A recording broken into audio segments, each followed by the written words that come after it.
Esta imaxe repetiuse ao longo da xornada na provincia de Pontevedra. Os comercios de calzado e textil mantiveron as súas portas pechadas, algúns durante todo o día e outros de forma intermitente. Os seus traballadores estaban chamados á folga pola CIGA. Consideramos que para nós aquí en Pontevedra é un éxito, é a primeira folga que se fai no comercio textil desde fai moitísimo tempo. Cando un convenio novo nace, e xa con respecto ao convenio que temos, de repente, por facer o mesmo traballo vas a cobrar 2.000 euros menos, ou, por exemplo, os domingos e festivos, en lugar de ser totalmente voluntarios, xa no convenios estatales nos están dicindo que vamos ter que ir a traballar e aínda por encima as retribucións van a ser menores. Veiga refírese ao convenio coñecido como ARTE, que se está a negociar en Madrid coas grandes cadeas. Actualmente existe un preacordo asinado con comisións obreiras.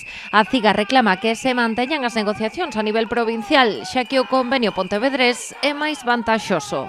De feito, hoxe, aquí na provincia de Pontevedra están reunidas tanto patronal como sindicatos para abordarse algo prácticamente o texto que casi está acordado para asinar seguramente na vindeira semana. Si o día 20, que vai ser o luns, realmente van a levar a cabo ese preacordo que asinaron comisións, al final directamente o convenio provincial non tería ningún tipo de incidencia, desaparecería. Claro que evidentemente o salario por normativa laboral non se poden baixar por haber un cambio de convenio, por suposto, evidentemente, pero as novas contratacións van a pasar ao novo convenio e todos os demais dereitos, excepto, evidentemente, o salario, vai a ter repercusión. En Vilagarcía houbo concentracións a primeira hora da mañá e en Pontevedra celebrouse ao mediodía unha manifestación.